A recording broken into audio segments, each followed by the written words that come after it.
guys, donc aujourd'hui on se retrouve pour une nouvelle vidéo, que vous m'avez beaucoup demandé, que vous avez pas mal attendu, la fameuse story time sur le mont Fuji. Donc prenez-vous un petit thé, nous on s'est mis à l'aise parce que on commence à rentrer dans l'automne, dans l'hiver, il fait bien froid, là on est rentré en Bretagne, ça y est. Donc mettez-vous à l'aise et puis on commence tout de suite.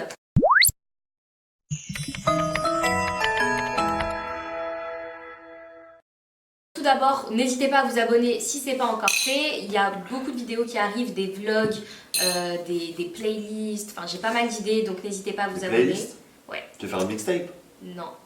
Non. Mais des petites playlists ambiance, quoi. Ah genre. ouais. Ah ouais. Tu vois le genre. Ah ouais, excellent. Et surtout, n'hésitez pas à nous dire dans les commentaires ce que vous avez pensé de cette vidéo. Le mont Fuji, bébé, raconte-nous. Donc déjà, sachez que nous, pour accéder au mont Fuji, juste déjà le voir, le mont Fuji, parce qu'on n'a pas voulu grimper clairement sur la montagne, mais juste le voir, c'était une défaite. Mais notre défaite donnera votre réussite. Donc, premièrement, on était un petit peu excentré du centre-ville.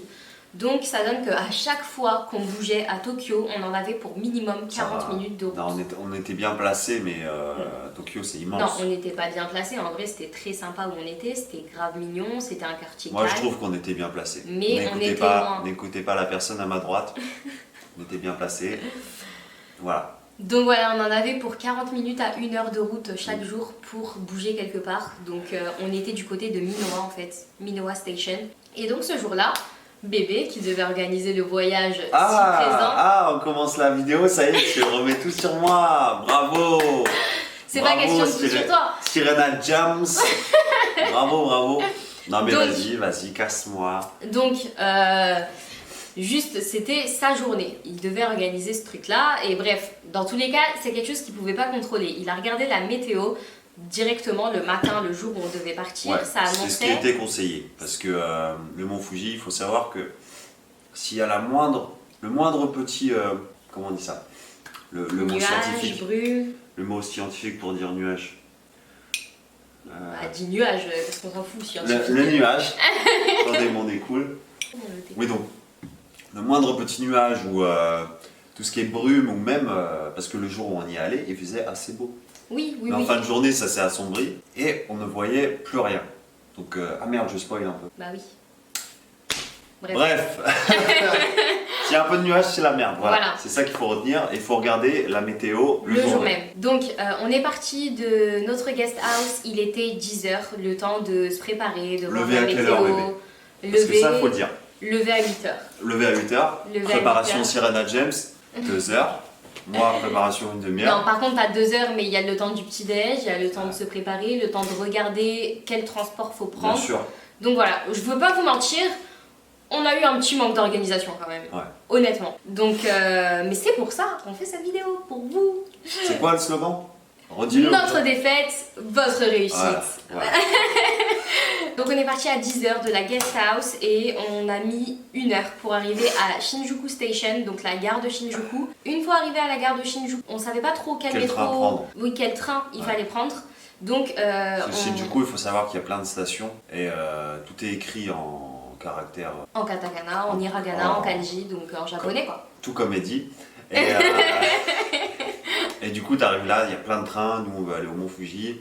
Il y a 10 000 agences qui proposent d'aller au mont Fuji. T'as de quoi te faire bien avoir en fait. Quand tu connais pas, tu peux te faire arnaquer, tu peux aller à un endroit. C'est pas question d'arnaquer, mais ils proposent les lieux les plus touristiques qui font même tu peux arriver au mauvais spot. Oui, voilà, c'est ça. Très clairement, tu peux arriver mais c'est pas pour t'arnaquer, c'est juste... un petit village quand même assez loin, mais où t'aperçois le mont Fuji. Genre. Voilà, c'est ça. Et si t'es touriste comme nous et que voilà, tu t'y connais pas trop, tu veux y aller vite, tu veux partir vite, parce que ça passe vite, une journée, pardon. Et surtout quand on a pas mal de temps de voyage, donc c'est compliqué. Voilà. C'est pas très clair, on va dire.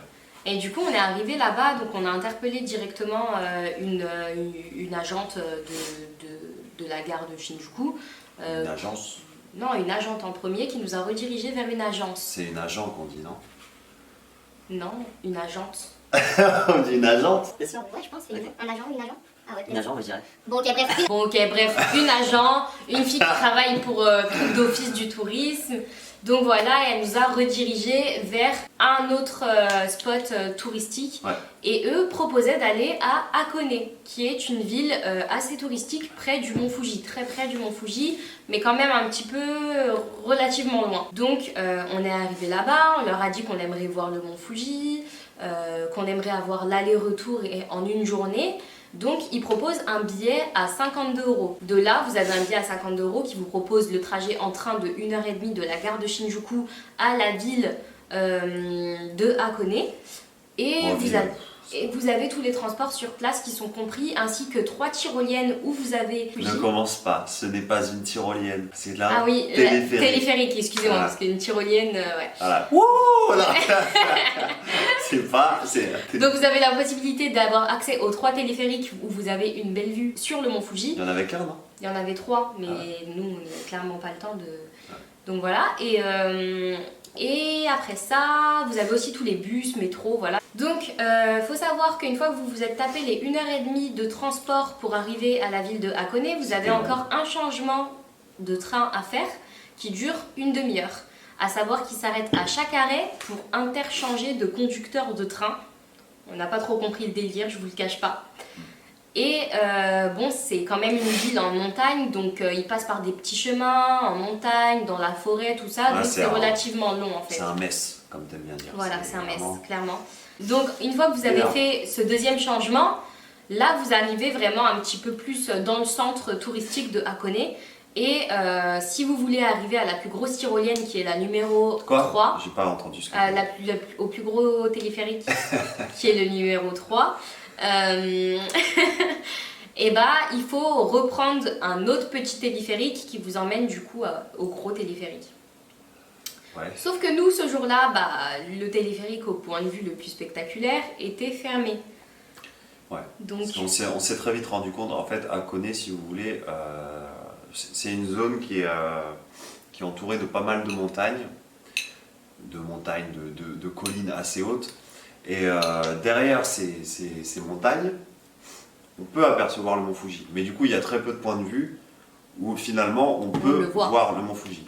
Et le téléphérique, c'était le moyen le plus optimal, on va dire, pour apercevoir le mont Fuji et faire des beaux clichés avec votre appareil photo ou tout ce que vous voulez d'autre. Du coup, on était dégoûtés parce que comme par hasard, déjà on avait un spot moyen, Hakone c'est moyen, pour voir le mont Fuji. En plus, ce téléphérique était en travaux à cause des... à cause de chocs sismiques. Ouais, donc ça rassure aussi. Donc c'était au cas où, hein, rien de Au grave. cas où tout part en cacahuète, vous n'êtes pas dans le téléphérique sur mais un on câble. le savait avant d'embarquer dans le train. Ils nous avaient prévenu, téléphérique numéro 3, celui avec la meilleure vue, fermé. Oui, mais on ne connaissait pas l'endroit. Voilà, on ne connaissait pas l'endroit, on pensait qu'on pourrait l'apercevoir beaucoup mieux que ce qu'on l'a vu. Donc voilà. Donc une fois qu'on a pris le 3e changement, le 3e téléphérique, on devait prendre un bus. Du coup, vu que le téléphérique avec la vue extraordinaire était fermé, on devait prendre un bus. Et une fois qu'on a pris ce bus, à ce moment-là, vous prenez donc le bateau. Donc le bateau, c'est l'endroit où vous êtes censé avoir une super vue sur le mont Fuji. Mais encore une fois, cette fois-ci, bah, on arrivait vers la fin de journée, vers 16h, sachant qu'il fallait qu'on reprenne le transport à 17h, parce que c'était le dernier, on n'avait pas prévu de passer une nuit sur place. Ouais.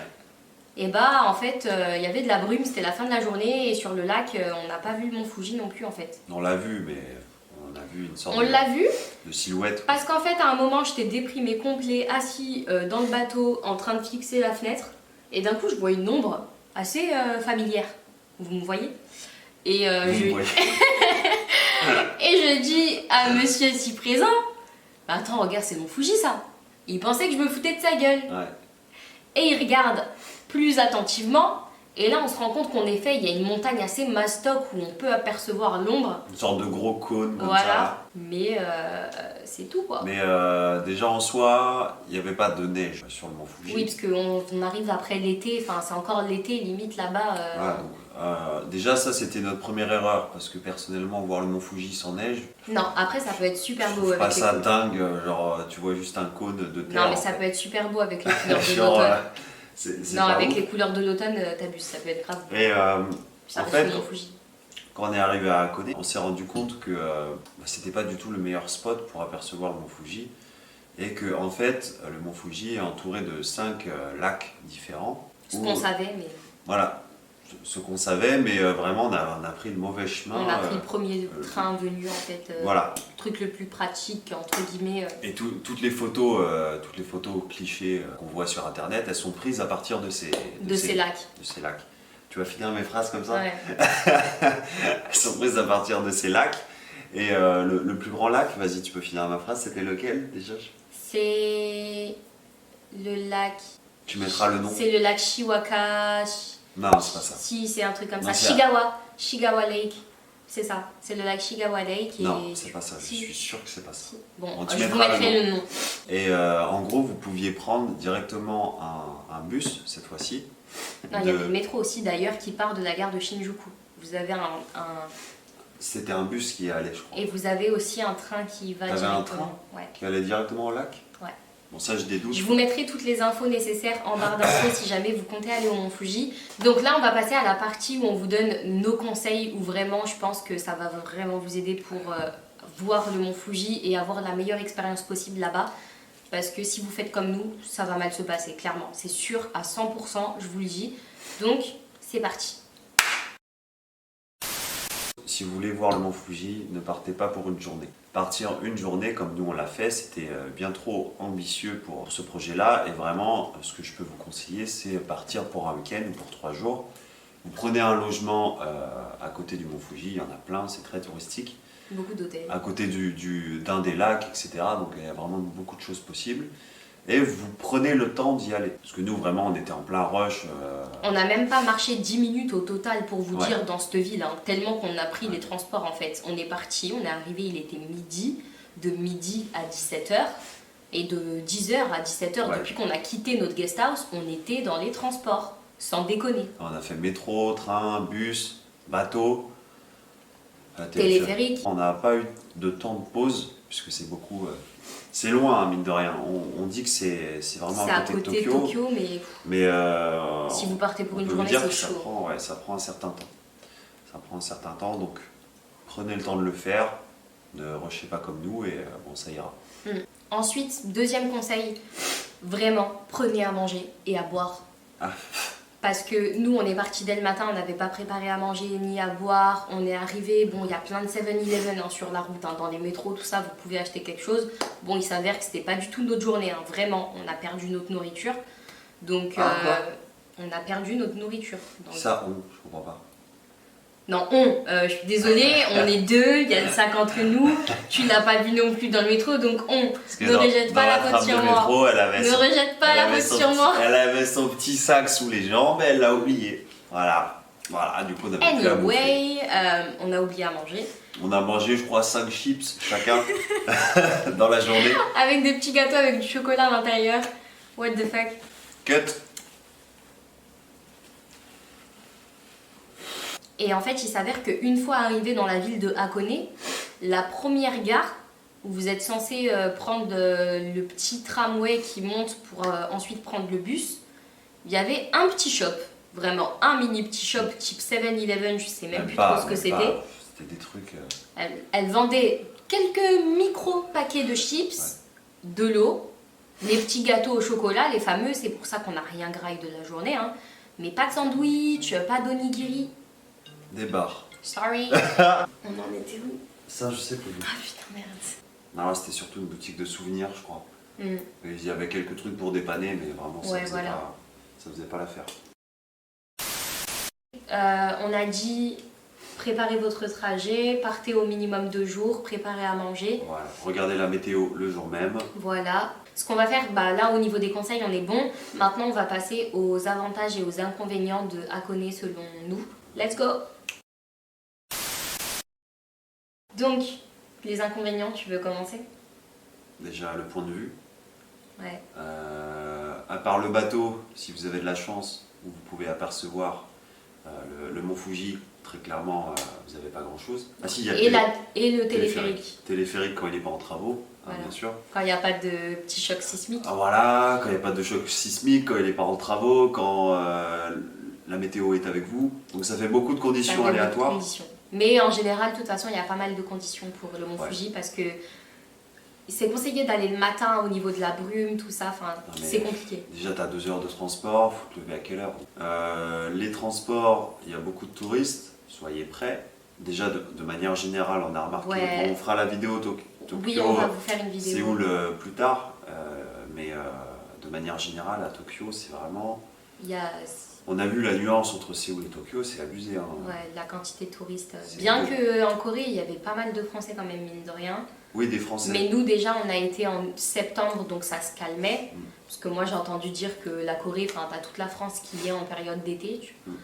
Mais donc, la reconnaissance internationale du Japon est indéniable. À la Corée. Ouais, on finit sur les avantages de Hakone. Donc il y a des petits musées. Il y a un musée sur le Petit Prince parce qu'en Asie, ils sont fanas du Petit Prince. Cette histoire, ils la kiffent. Je sais pas c'est quoi le truc derrière cette histoire.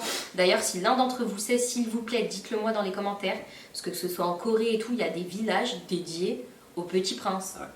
Donc voilà. Déjà, de manière générale, le Japon... Ils adorent la France. Ouais, ils kiffent de ouf. Et donc voilà, pas mal de trucs à visiter à Hakone, donc prenez le temps. Et moi, je vous conseillerais vraiment pour vivre la meilleure expérience, 2 jours à Hakone, 2 jours dans près d'un lac emblématique pour bien voir le mont Fuji. Ouais. Voilà. En plus, il y a pas mal d'activités, genre balade à vélo, tout ça, donc c'est cool. Ouais, pour conclure, je pense que c'est vraiment pas la même chose. Si vous voulez visiter Hakone, visitez-le. Mais vous ne pourrez pas visiter le mont Fuji en même temps qu'Hakone. Ouais. Parce que Hakone, comme je vous ai dit, c'est entouré de montagnes. Et donc vous allez rien voir. Donc c'est vraiment 2 choses différentes. Vous ne pouvez pas faire les 2 en même temps.